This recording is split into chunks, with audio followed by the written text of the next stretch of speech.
Do the cash walk, do the cash walk. Hey, I'm leaving flaming footprints on the asphalt.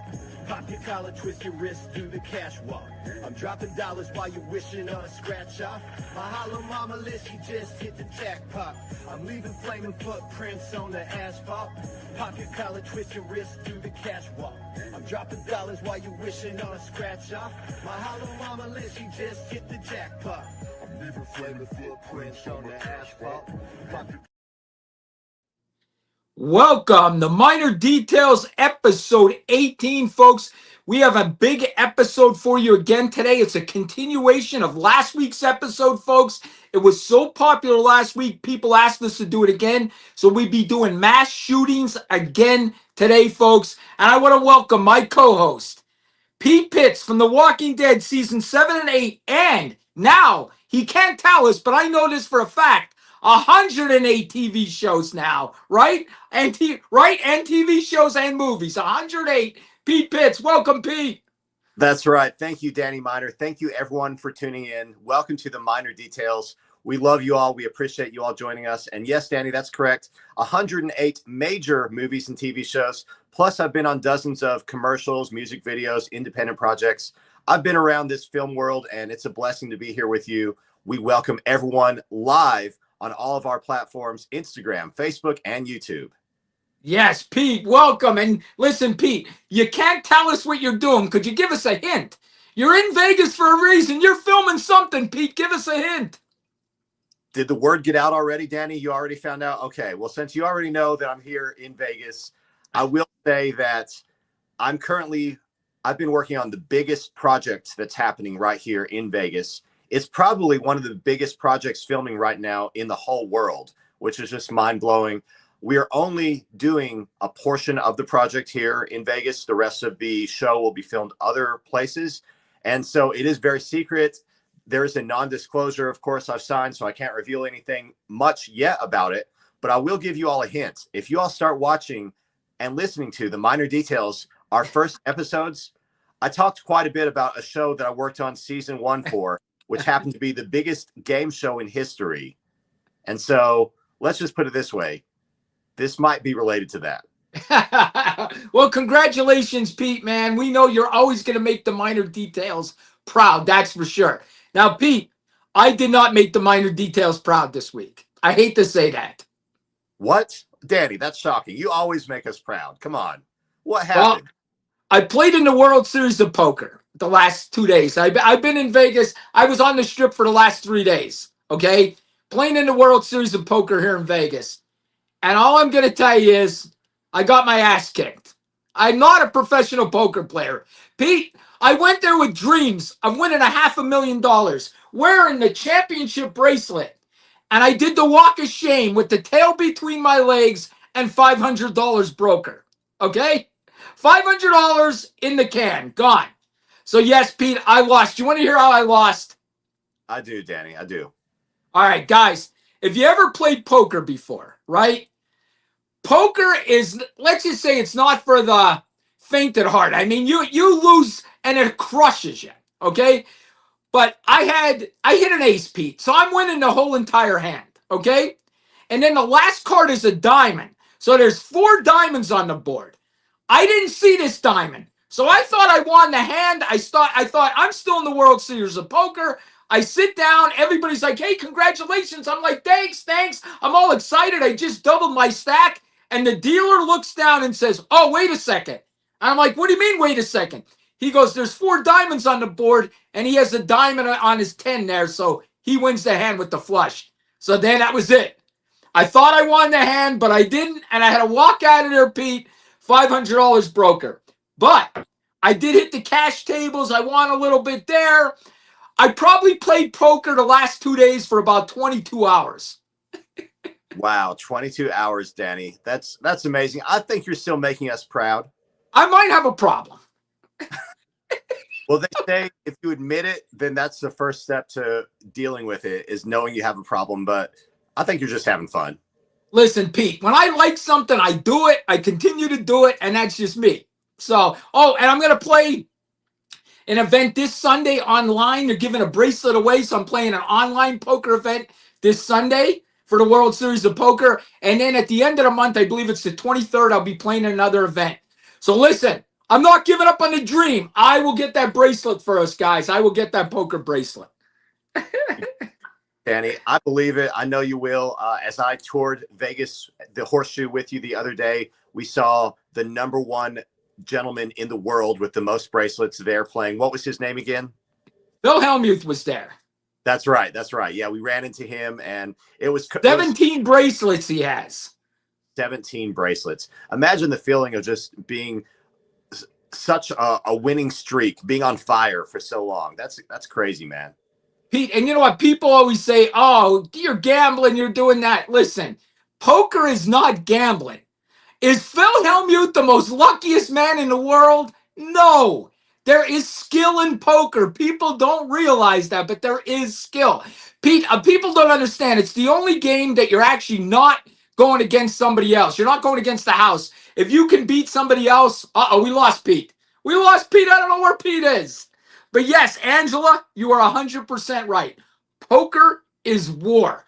And hopefully Pete will get back here soon. But until he gets back, I got to tell you, there you are, Pete. Poker is war. They're actually selling hats, Pete, that say poker is war. It really is, Danny. And I understand. I learned it many years ago. My little brother, Tim. Pete's having trouble. We lost him again. Pete, where are you at? There you are. Okay. Can you hear me? Can you hear me? Yes. Can you hear me? Okay. Yes. I apologize, guys. My production assistant went out for coffee and hasn't come back yet. So, our headquarters here at the Minor Details is in the cloud. Sometimes we have some technical difficulties, so we appreciate you all bearing with us. But you're right. As you're talking about poker, yes, it is a lot of skill involved. And I know, Danny, one day you can win one of those bracelets. I believe in you, buddy.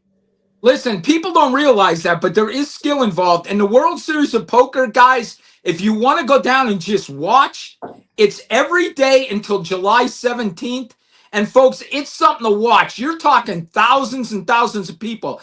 Pete, they had a $1,000 buy-in event the other day. They got 20,000 people for it in one event. In one event, 20,000 people. Folks, you've never seen anything like this. I'm telling you, it's insane. It's even if you don't know anything about poker, it's cool to go and watch. It really is. It's exciting, and I love it. And I'll be playing in another event at the end of the month. I'll be playing one in Sunday. Let's go. Let's win, baby. Never give up until you run out of money. Then you give up. Then you give up. Exactly. And they always say in gaming and in gambling, never gamble more than you can afford to lose. Yes, I agree. And if anyone's tuning in right now, you might think that this is a poker podcast, but this is, in fact, the Minor Details, where we talk true crime, news, legal cases, missing people, entertainment, and a little paranormal, and sometimes everything in between. So we're talking about some weekly highlights, Danny. I just want to mention really quick some other weekly highlights. We are now in 166 cities around the world, 16 countries. The Minor Details podcast continues to grow, so we are so grateful for everyone for listening and tuning in. Yes, 100%. And guys, listen, we also have another fan, Sheila E. Remember her from Prince, The Days of Purple Rain, Sheila E. She's liking the Minor Details videos. We even have Hollywood liking us. So I want to thank everybody out there. Wow. Thank you so much, Sheila E. She is a Grammy award-winning artist who worked with Marvin Gaye, Prince, and others. Yes. And talking about Hollywood, I've mentioned my top secret show that I'm working on right now, but let's talk about a little bit more of entertainment really quick. I just want to mention some news that possibly a Lost TV show reboot is coming. Danny and I have been talking about that. Danny, I know it's one of your favorite shows. What do you think about that, the possibility of a new Lost TV show? I would love to see a new Lost show. I don't know. Lost is one of my favorite TV shows. The ending was one of the best endings in TV history. So yes, I'm excited. Let's bring another Lost on. I'll binge watch the entire series in one night. I love it. Love it. Hey, that brings me to another interesting question really quick. What do you think about reboots and remakes in general? A lot of people say that you should not mess with an original show. You should not mess with an original movie. If it's a classic, leave it as a classic. But then other people say a good reboot can really revitalize that series or revitalize that story and tell it to a new generation. What do you think, Danny? I like the reboots. Like, look, think about this: Cobra Kai, huge reboot with Karate Kid, right? I mean, basically, that wasn't a reboot; it's basically starting a new series from a movie. But it was excellent. I mean, people loved it. Was it a little corny? Yes, but we loved it because we grew up with the Karate Kid. Was it the best acting? No, of course it wasn't the best acting. But it was good because we loved it growing up. Honestly, Pete, the acting was very bad in that, but I still watched it every night. I loved it. It was like I was acting in it. I swear to God. Wow. Well, Dan, I worked on season 2 of Cobra Kai, so I won't tell any of the actors that you said that, but maybe they're listening right now. Hey, it was a good reboot. I got to admit, it was a great show. It was a great redo, and they took the story, they carried it on. So shout out to Cobra Kai and the Karate Kid. Danny, it's actually, I just realized it's the 10-minute mark in the show. And 10 minutes in, we like to do the minor rant. So what do you have to rant about this week, Danny? All right, this is what I'm going to rant about. And honestly, we're getting into mass shooters in 2 minutes there. But I just want to rant. This is for TikTok, right? People get violations on TikTok all the time. Unoriginal content, fake stuff, fake this. But then we see people, psychics, Pete. They'll sit there and say, look, this video has reached you and it's for you. There's like 4 million views, but it's for you, Pete. It's only for Pete Pitts, okay? And they put, look, there's no hashtags. That's where you came. And they're all flipping cards. And then a card flips out. And they go, look, oh my God, you're going to be so famous. Oh my God, you're going to win money. And then, Pete, they say, this initial in heaven wants to talk to you. And they write a big heart and they put an M in that heart for mom, okay? It's such a scam. These psychics on these social medias are such scams and they're getting away with it. That's my rant. It's a total scam, Pete. But yet people watch these videos like, oh yeah, this is my mom talking to me from heaven from this lady that's sitting in her garage shuffling cards. Wow, Daddy. Wow. Hey, I agree with you, man. I had a friend who put some money in one of those Zoltar machines recently. Zoltar from the movie Big, and it gives you the little fortune card. It tells you a few words in the animatronic voice. And at the end of the day, I look at it as entertainment. I'm like, okay, maybe this will make me laugh. But the fact that TikTok is just promoting those guys and yet censoring you, come on, man. That's not cool. I know. And look at, I did a video, Pete. Okay, Angela's saying, and they're men. Most of the time, it's women. I want to know why women are the only psychics out there. How come men aren't psychics, Pete? I don't see some big tough guy from the UFC saying, oh, let me read your fortune today. How come he ain't a psychic? It's always women. Women are always the psychics, Pete. Huh? I wonder why. I wonder if the woman's intuition has anything to do with it. I don't know. More power to him. More power to him. But that's the rant. And I agree completely. TikTok, you need to do better. Hey, how about the missing persons spotlight, Danny? Should we go ahead and bring that up? Yeah, let's do the missing, and then we'll get right into the mass shooting then. Okay, perfect. So I'll introduce us, and everyone for just now tuning in. Thank you for joining us. This is the Minor Details. This is your show world where everyone has a voice, every life matters, and we are here to unravel the truth. One thing we like to do on the Minor Details every week is have a missing person spotlight where we talk about 3 people that are missing somewhere in the world, and we try to bring awareness to those people so we can help get them found. Today, we're talking about 3 people who are all missing from the state I grew up in, Tennessee. The first missing person is Kennedy Hoyle. Kennedy went missing when she was only 2 days old. You heard that right, 2 days old. Brand new newborn baby missing from Memphis, Tennessee on February 2nd, 2022. Again, this is a 2-year-old newborn, so we have very, very little information, but check out our Facebook group, The Minor Details, and you can get all of these facts and information there as well to help find these missing people.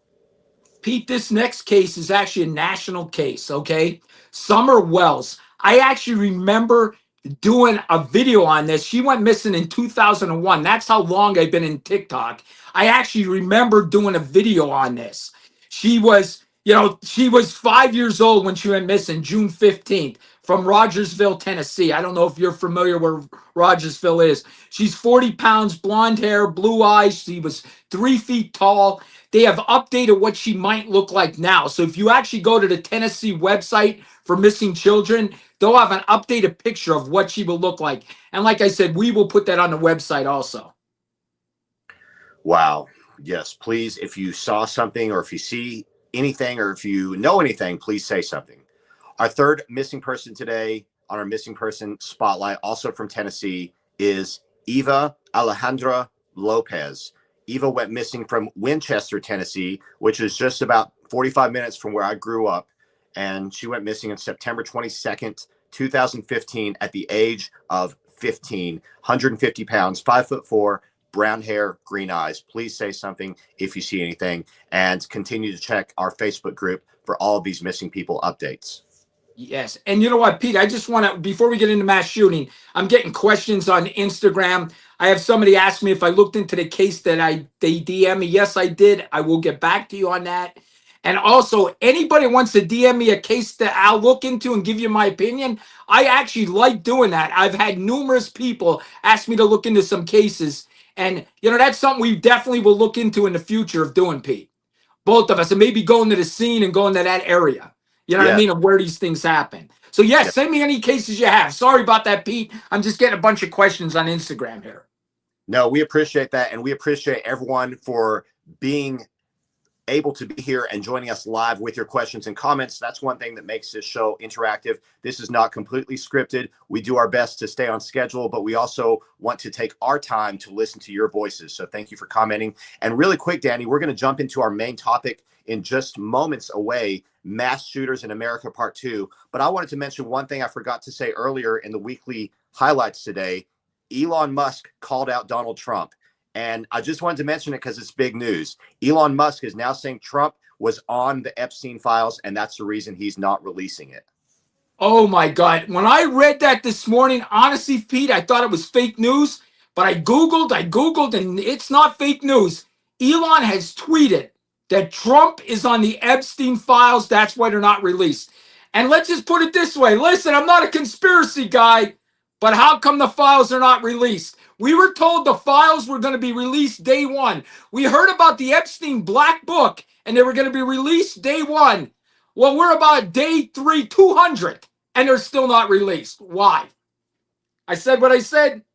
Yeah, absolutely. So I know that's big news right now. You can let us know what you think in the comments if you'd like to join in. But let's go ahead and dive into our main topic today. This is a part 2 of last week's episode. If you did not hear last week's episode, please go back and listen to that. It's on Spotify, Audible, Apple Podcasts, everywhere you get your podcasts. We're talking about the devastating tragedy of mass shooters, particularly in America. Last week, we focused on Columbine, Virginia Tech, and some other cases. This week, we're going to talk about the Aurora, Colorado movie theater shooting, as well as Parkland, Florida.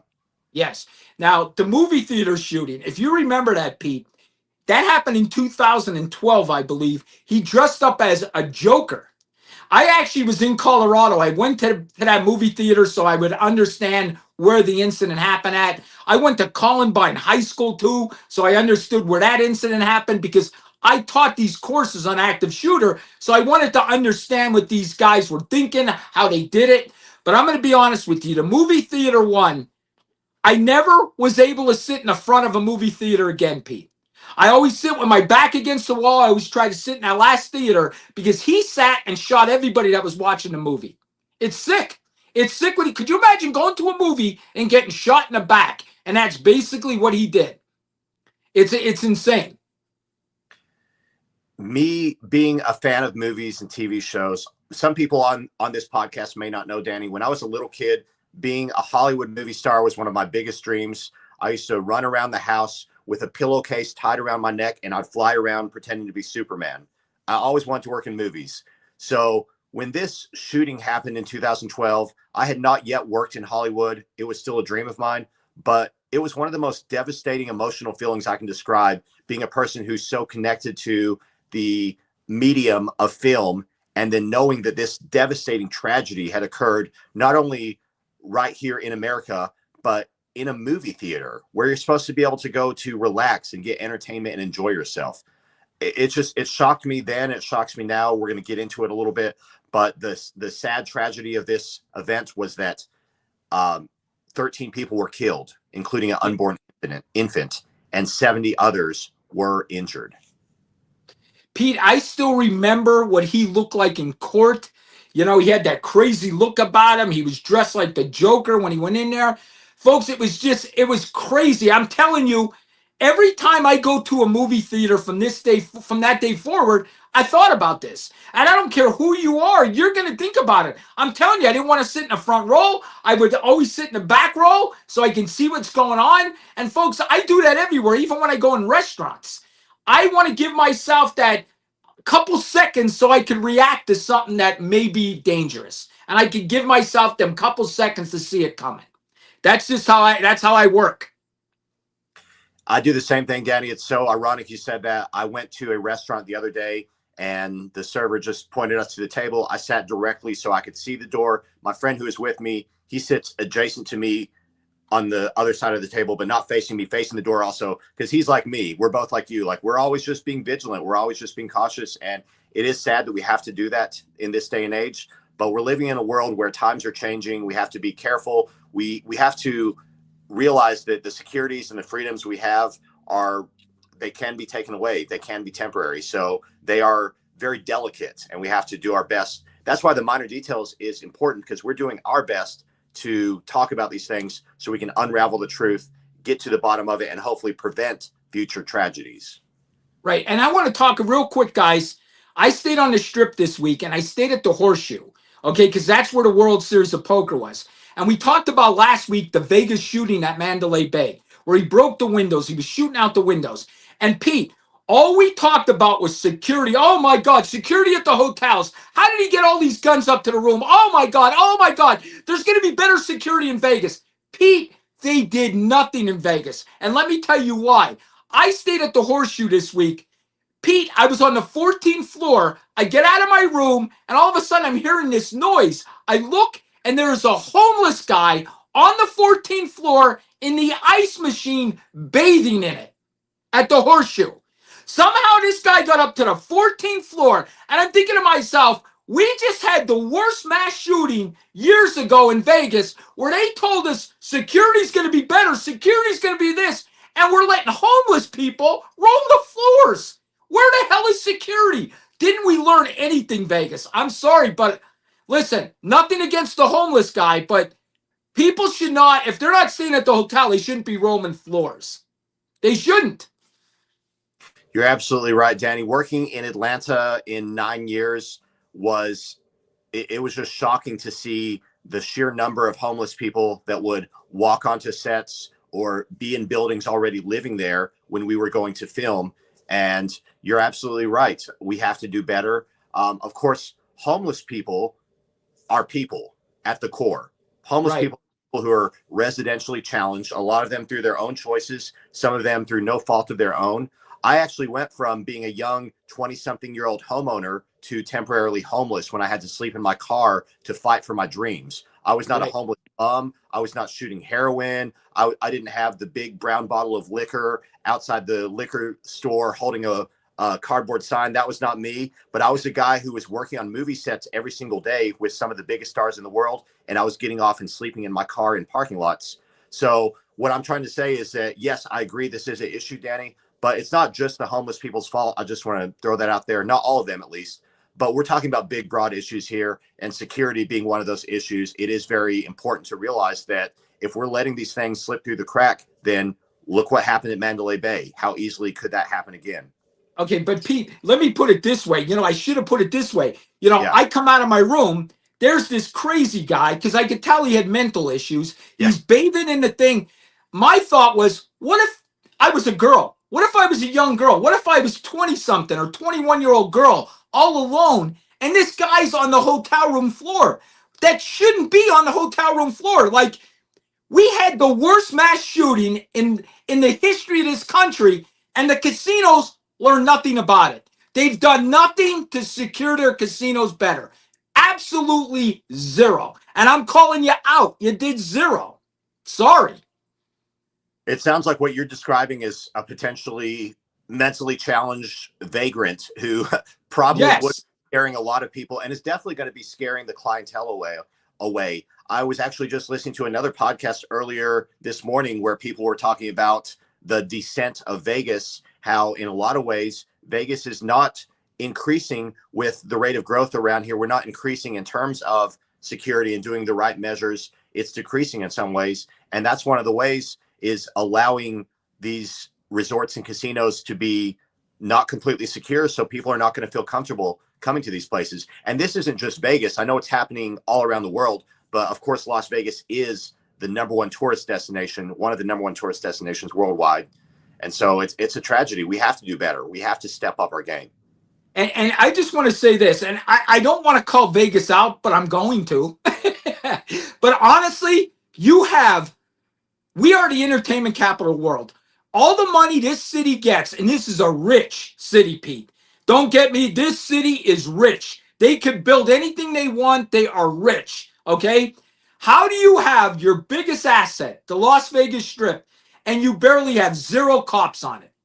You never see cops on the Strip, maybe 1 or 2 of them. There should be a cop in front of every casino. This is our livelihood. This is what makes our city run. You need the tourists to feel safe. There should be a cop on every single casino, in front of every casino. I think you're right, Danny. The other day, I was driving down the Strip around maybe 5 p.m. and I saw 1 police officer go down and then 9 more followed him, all with sirens and blue lights. So I did like to, I don't know what they were responding to. They were responding to some kind of call, but obviously I did like to see the fact that, okay, great. At least they're going to respond heavy in full force. They're not playing games to whatever this is. I don't know if it was shooting or threats or whatever, but the fact is, yes, when you see it, it's great. It's a great response to see that, but we also are seeing a lot of these places unguarded, and some resorts I get a more secure sense, but others I feel like, yeah, I could totally just see something unsafe happening here. Let's talk about that really quick. 2017, the Mandalay Bay shooting. How did he get all those guns into the casino? Well, the answer is, from what I understand, multiple trips. He made multiple trips with multiple bags from the bellboy, and he just kept going up and down the elevator with bags of guns and ammunition. Is that what you understand, Danny? Yes, that's what he kept doing, guys. And they actually helped him with his bags, just taking him up there, taking him up there. And listen, I heard the guy was rich. He was a high roller. So they're not going to question a high roller rich guy. They're not. Let's be honest, folks. That's what I do on this podcast. I'm not going to throw bullshit around. They didn't question this guy because he was a rich dude that spent money at the casino. So he kept taking the bags up there and they let him go. And what did we learn from this? Nothing. There's homeless guys roaming around the floors. We've learned 0 from this. Nothing. Security is not tighter anywhere on this Strip. 0. We learned nothing. Worst mass shooting in America history, and we learned nothing. We obviously need to do a lot better. And this actually segues into a question from one of our live viewers right now on Instagram. They say, what are the requirements to be able to purchase a gun in the United States of America? This listener is in Scotland, so they don't understand the process and why Americans get guns so easily. First of all, I will just say, in America, you can get a gun easily, illegally, if you just go to the streets and talk to people. Yes. And, find the ways to get, and that's what's sad. You can easily get an illegal gun here. But Danny, do you want to answer the question of how do you legally go through the process to get one here in America? Yeah, I bought a gun. The last time I bought a gun a couple years back during the pandemic. When the pandemic happened, I thought, maybe I should get another gun for the house. Hear that? Honest to God, I did. So I went down to the Sportsman Warehouse and I bought a gun. And the process is this. You just got to show your ID and they do a quick background check. You got to fill the form out. They do a quick background check. As long as you're not a felon or anything like that, domestic violence, protection from abuse on your background, you can have a gun. In the United States, you can have a gun like that, as long as you're not a felon. If the background check comes back, of course you're not. Now, in Pennsylvania, we used to arrest people lying on their background checks and trying to get a gun when they're a felon. If you're a felon and try to get a gun, that's a felony, even if you attempt it. Wow. Wow, Danny. Let's talk really quick about that background check.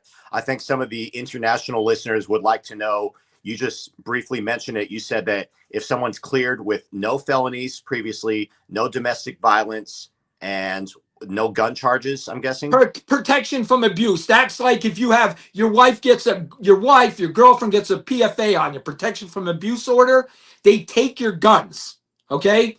Now, Pete, I'm going to tell you guys real quick. I had an officer in my department when I was chief of police. He got a protection from abuse order on him, and you're not allowed to have a gun. And he's a cop. So I used to have to give him his gun when he came on duty, and I'd have to take his gun off him when he came off duty. He wasn't allowed to take it home. So I kid you not. So he was legally not allowed to own a gun, but yet he worked with a gun every day. Yeah. If you get a protection from abuse order filed against you, they take your guns. I thought that kind of happened in the movies. There's a movie actually called The Other Guys with Will Ferrell, where the detective takes away Will Ferrell's gun. Michael Keaton plays his boss, and Michael Keaton gives him a wooden gun. He says, "Here, you need to learn how to handle that first." I saw that movie. Yeah, very good movie. Shout out to those guys. But I just kind of thought that was largely fictionalized. You're saying that you actually had to do that. You actually had to take someone's gun every shift and give it back at the morning. Yes, Wow. We had a guy with a protection of abuse order on him. He was a cop. He wouldn't have been able to work, and that's what they told me to do. That's what the DA's office told me to do. Wow, that's fascinating. So interesting. So just to clarify for anyone out there who wants to know the gun laws in America of how to get one, if you have those PFAs on your record, if you have felonies, if you have domestic violence, you can't get a gun. But I want to know, what about mental illness? What if you've been admitted to a psychiatric hospital and you've been released, Danny? Can you get a gun then? Pete, unfortunately, I don't think there's going to be a record of that. Like if you went and get mental health somewhere, that's the problem. That we got to change that. If you have a mental health episode, you should have to have your therapist, your psychologist sign off before you get a gun. Would you agree with me? I think so, Danny. That's one reason I bring up the question, because where is the enforcement happening to make sure that everyone who is accepted by their background check is qualified and mentally and emotionally competent to handle that tool? Yes. And listen, here's the other thing, like, especially from the people that don't live in this country, because we're getting a lot of questions about that. The most of these active shooters, of course, are young adults. Most of them steal their parents' guns, Pete. I don't know if you know that. They don't actually purchase these guns, they steal them. And listen, Columbine, or you got with the Columbine incident last week that we were talking about, they actually purchased the guns at a flea market illegally. They were underage kids. They were 17 and 18, and they bought their guns at a flea market illegally. The guy was charged that sold them the guns. Okay? So they didn't even get these guns legally. Most of these active shooters get these guns by stealing them from people that didn't secure them, stuff like that. They don't actually go out and purchase their own gun and commit the act. They usually steal the gun. Wow, that's sad. And that brings me to another point, is that the guns themselves, by themselves, are not what are causing these catastrophes. These are just man-made tools. These are just devices. Yes, they're weapons, but they're also protective mechanisms in order to have security and safety. The guns themselves are not what's causing these mass shootings. It's the individuals who are taking them. And that's a whole nother can of worms that we can get into, and we kind of are. But I want to answer one more question from our same listener in Scotland. They say, is there a law regarding age in terms of if the children have been using guns with their parents? They saw one case where a child was given a gun as a gift. So Danny, can you speak on that? Listen, I'm going to speak on myself. I was probably shooting a gun at 12 years old. I was. I mean, technically you can't own a gun till you're 21. You know what I mean? But I went out shooting with my dad probably once a month. You know, my dad probably had 10 guns. I hate to say it. My dad probably had 10 guns, you know, and we would go out shooting. We would collect bottles, me and him, and he would take me out shooting. So in America, and I know people think this is crazy in other countries, but we shoot guns for fun here. I saw a video of a guy doing a video. He's like, Americans shoot guns for fun. But we do. It's crazy. But yes, at 12 years old, I was shooting a gun, Pete. 12 years old. Wow, Danny. I think I was probably early teenager, maybe 14 or so, maybe even 13, when I first started shooting. And that was with a 22 through Boy Scouts of America. It was on like Scouts trips. We would go to ranges occasionally and shoot. We would do archering and we'd shoot 22. So yeah, that's interesting. Can you confirm though to all of our listeners, is that a law, or is that perfectly okay for a teenager to be shooting a gun somewhere with their legal guardian? I would say yes if they were with their guardian. I don't think anybody's going to charge them like endangering children or anything like that if they're with their guardian. I mean, I took my daughter shooting when she was probably 15. I let her shoot a gun. You know what I mean? So it happens all the time. In America, and I know, like, we're hearing this from Scotland. That's one of our Scotland viewers. I know it's crazy, but this is what Americans do. We shoot, we take our kids shooting, we go to the gun range. I know it's weird, but kids in America, especially country kids, especially Southern kids, are used to this. Am I right, Pete? Absolutely, Danny. Growing up in Tennessee, it was very common to hear stories of my peers and my other fellow community members talking about starting to shoot at age 7, starting to shoot at age 8, age 9, age 10. A lot of these kids were given guns about the time that they're old enough to hold, like, I don't know, back then it was an Etch-a-Sketch or a toy. When they're old enough to hold a toy, they were given guns often as little kids. Now, this wasn't me, but a lot of the kids I grew up with said, yeah, I grew up shooting just the same way I grew up learning how to walk.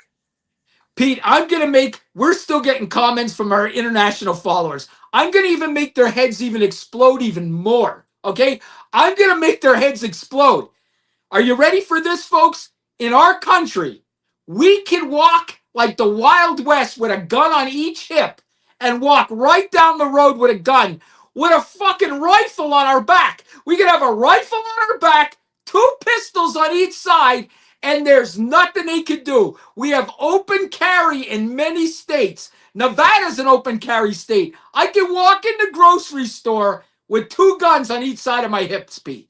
2 loaded guns, and there's nothing they could do. How about that one to our international followers? You only need a permit if you conceal the gun.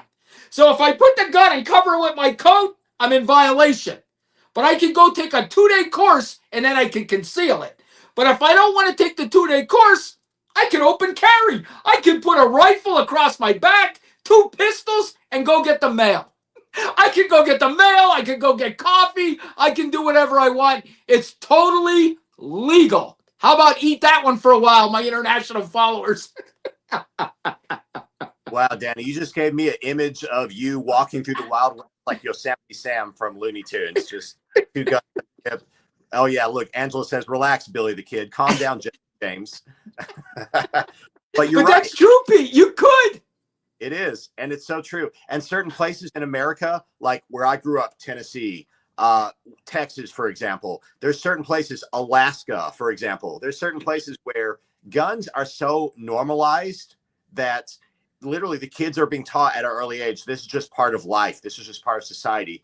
And then you have other places like New York, which is one of the toughest cities. New York City is one of the toughest cities on guns in America. And of course, it's one of the biggest cities. So I understand that you have other areas where in that certain area, it's strict. But then you go outside and all of a sudden it's a free-for-all. Pete, I totally agree. And like, I know now that we're talking about it, I understand how crazy it must sound to people in other countries that us as Americans, our kids are shooting guns at 12 years old. You know what I mean? Our kids are shooting guns at 12 years old in America. So they're not understanding this, that this is just like our culture. Honestly, I hate to say it, but it is, especially in the South, especially on the East Coast. You know what I mean? People, they do this. They're gun hungry. They love it. They buy guns all the time. They go shooting. We have shooting ranges. Like, people don't realize this. And that's why no one will ever attack America. Well, I'll tell everyone what I was taught about guns and gun safety as a young man, as a teenager. And then let's talk about these mass shooters. Let's talk about what we feel like they were probably taught, because I think they're getting their information from elsewhere. I think they learned about guns from entertainment, mostly from media. They learned about it from just as a source of hatred, or as a source of a way to lash out, or a source of causing pain. But I was taught that guns are a tool. They're a valuable asset that can be used to protect, and they can be used to cause harm. But they are literally in my hands, in my control, when I take control of it. The moment I possess that firearm, I'm the one who is going to, I'm going to be the projectile for that. It's the conduit through which my actions can speak. So I can choose to hold that at attention, and I can choose to defend my ground, to defend my house, or I can choose to go out here like one of these mass shooters and just be insane. Now let's talk about them, Danny. Do you think they were taught gun safety? Do you think any of these mass shooters, the Colorado Aurora mass shooter, was taught that? Or do you think he had any respect for guns? No, I don't think they had any respect for guns or anything. And, you know, Pete, and like I said, we're also going to talk about the Parkland shooting, right? In that case, too. And in that case, the biggest thing on that one was one of the cops didn't enter the building. And I just want to mention it because I'm looking. We got caught up in this. We got 14 minutes, but that's another one for people. The cop never entered the building, and he ended up being charged. Did you guys know that? I remember that, Danny. And yes, as you just mentioned, we have been talking quite a lot about guns, gun safety, mass shooting topic. It's such a big topic that we could go on and on. And so we do need to talk about the Parkland High School shooting, which happened Valentine's Day, February 14th, 2018. A 19-year-old opened fire on students and staff at Marjorie Stoneman Douglas High School, part of the Metro Miami area, Parkland, Florida. 17 people were tragically killed. 18 others were injured. And you're right, the officer did not go in. This is just terrible, Danny. Let's talk about what you think as an officer. Danny Miner has 27 years of experience in law enforcement. If you were there, you got the call. You're in Parkland, Florida, outside Miami, and you got the call. There's an active shooter going on. This is 2018, by the way, when we know what active shooters are. This is something we're now sadly prepared for. Danny, if you were the officer, what would be going through your mind if you're right outside that building? Pete, when I heard this officer did not enter that building, Pete, I was never so embarrassed and pissed off. If you don't have the balls to be a cop, don't be a cop. You have to have balls to know that I may lose my life to protect some children, some women, some other people that I don't know. If you don't want to do that, don't be a cop. This guy is an embarrassment. I'm sorry. I don't care who he is. You're not going to go in there and save children and risk your life? You're an embarrassment. He was acquitted of all charges. I guess it's not a crime to be a coward. And I'm sorry. If you're a cop, you're a coward. You signed up to risk your life. Firemen signed up to risk your life. I'm sorry, to me, the guy's a coward. He should have went in the building.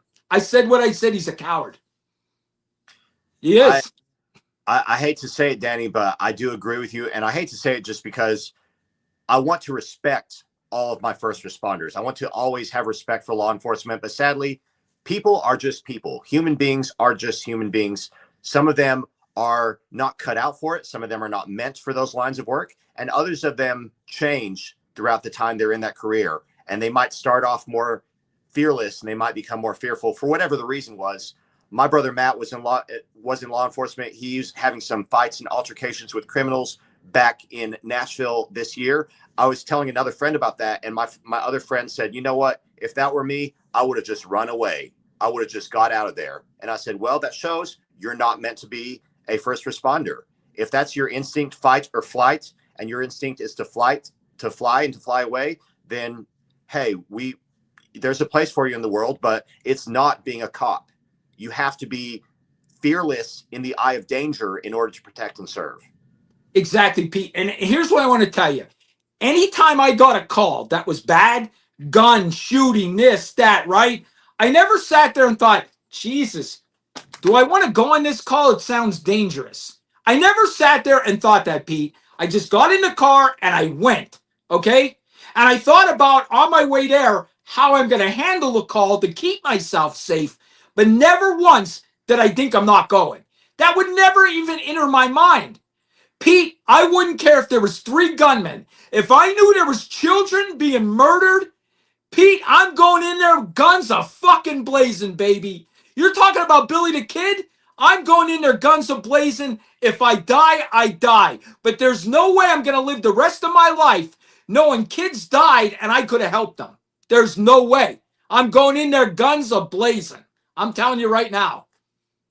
And that's one reason that I respect you, Danny. And I think most people respect you who know you. They understand that you are that type of person. You're passionate, you are principled, and you have values that you're going to stand up for. One of those values is protecting and serving innocent lives, especially innocent little young lives. We can all remember back to being a kid. Just remember, you're carefree. You're thinking about the best candy. You're thinking about your school crush. You're thinking about when you might get your next dessert or your next, you're thinking about kid stuff.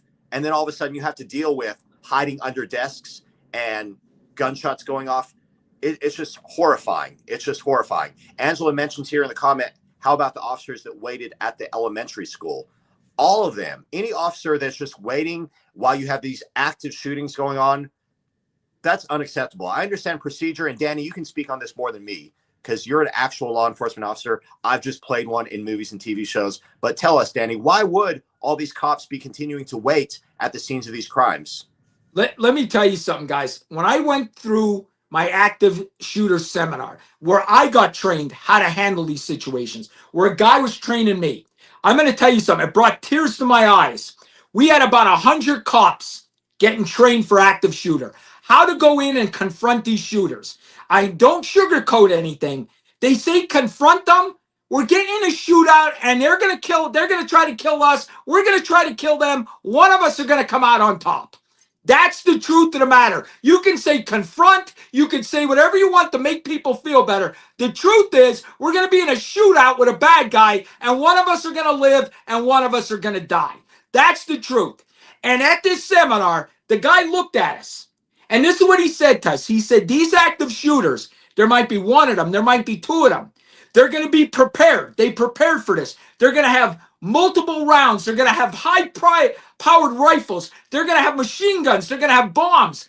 And you know what? You might be the only guy on that scene, okay? And you might not live. They told us straight out, you might not live. But no one's coming to help these people. You're it. You are it. You are the only one going to help these people. No one else is coming. So if not you, then who? That's what they told us. If not you, then who?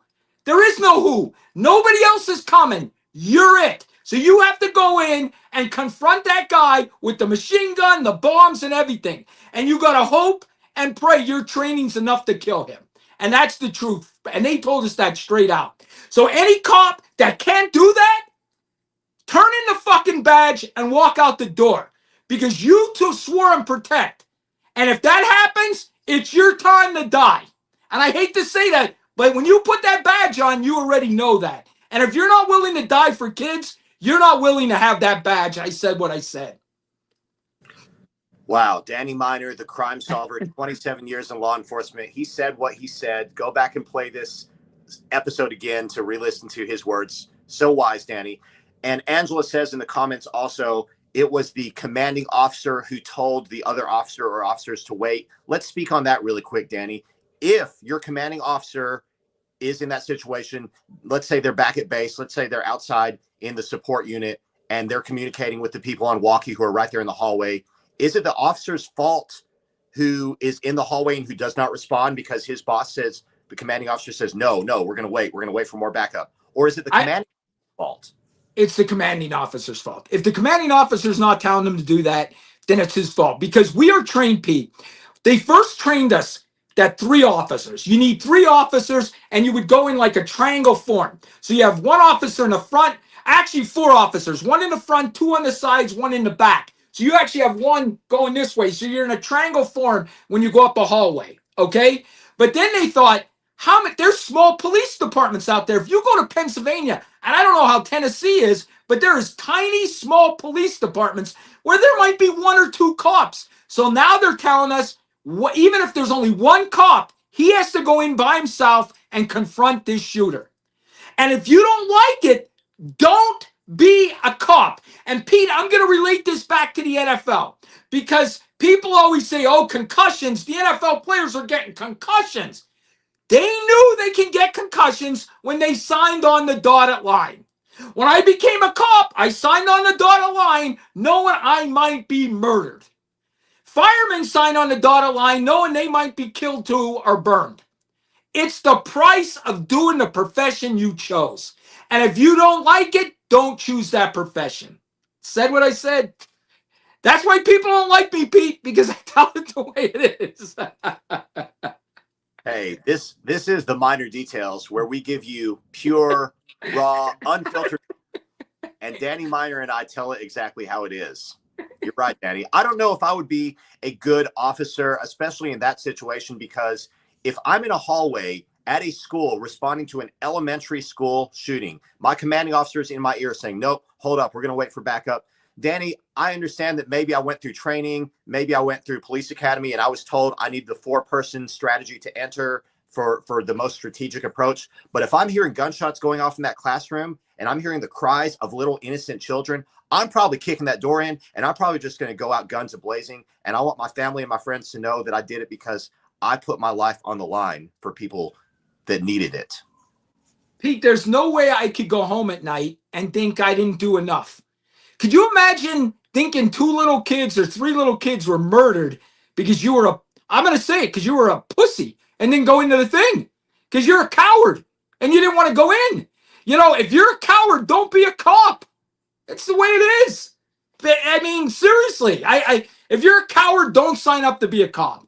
It's the way it is. Obviously, the world needs people who are willing to stand up. If we had not gone through periods of time of war and adversity and struggles and security and holding forts throughout the decades and centuries of our history, Danny, we wouldn't be here today. So the world needs these strong people. The world needs these defenders. And not everyone is cut out for it. Not everyone was born to be one. Some people, your talent may be public speaking. Your talent may be writing code. Your talent may be art, whatever it is. Okay, you're a lover, not a fighter. Cool. That's fine. Find your own talent, but don't try to be a law enforcement officer or FBI or Secret Service or whatever if you're not going to be able to stand up and step up to bat when it comes to time to swing. Because it was time to swing for these guys. And in Parkland, Florida, that time cost lives. And that's right. Now, that officer was charged with a crime, correct? For not going. He was charged, but acquitted. And acquitted. Do you think he should have been acquitted? I'm going to say this. And we talked off air. It's not a crime to be a coward. I hate to say that, it's not a crime to be a coward. Maybe it should be. If you swore to protect and you didn't, maybe it should be. What do you all think in the comments? I don't know. I mean, it's not, I guess legally you're right. In America, it's not a crime to be a coward. But is it okay to be a coward? Is it cool to be a coward? Is it the right thing to do to be a coward? I think sometimes, Danny, it's good to be conservative in certain situations. It's good to be calculated, and it's good to be prepared. But sometimes life can't prepare us for what's going to happen in a moment, and our lives can change dramatically. And sometimes our action, our split-second instinct could be the cause between ourselves or someone around us living or dying that quick. Oh, yes. And the same thing, like, if officers, you are trusting these officers to come save you. And when I teach, remember I told you last week, I'm telling people, hide in a room, lock yourself in because officers are coming. You have to have faith that them officers are coming, right? You don't want your police department to be the coward police department. I mean, it's the truth. You need guys and women that are willing to risk it all for somebody else, okay? And I'm telling you, Pete, I swear to you, I was that guy. I would risk it all because that's what I swore to do. That's the job I took. You know what I mean? And you know what? I hate to say this. I would still do it now, Pete. I would still do it now. I haven't been a cop in 9 years or over 9 years. I would still risk my life for somebody else. You know what I mean? It's me. It's in me. You know what I mean? I do, and I appreciate that, Danny. And I like to think that if the situation called for it, I would also muster the courage to step up. I've been in some unique situations in life. I've definitely had to use courage to step up. I've never been in a situation where I felt like one of these examples that we're talking about, where I had to like save a life. Particularly, I was the first responder once of a traffic accident driving south on Interstate 85 going through Atlanta. I pulled up to the scene of a wreck. There were 7 cars and 1 boat all overturned on the interstate. There were bodies laying in the road. I pulled over in my Jag and I took out my blanket. I put it over one lady who was basically naked in the road. Her clothes had been stripped from the asphalt, projecting her out of her vehicle. And I was actually the first person there before the fire department, before the cops. And I was just trying to basically preserve the scene and help anyone who is in the most urgent need, while I was also kind of like directing traffic on the interstate. But that's the closest I've ever come to being in like a life-saving situation. So I don't know what I would do, but like you said, Danny, when you're signing up to be a police officer, you need to know what to expect and you need to be ready to step up to bat. Right. And here's the problem, Pete. And I know I don't want to be somebody that keeps saying this, but the defunding the police hurt the police so bad because people used to want to be cops. Like I wanted to be a cop. I wanted to be a cop so bad. I lived and dreamed it every day until I became it. And most people that wanted to be cops were like that. But now, Pete, nobody wants to be a cop because of all the politicians and all the hate for cops and the news media with the hate for cops.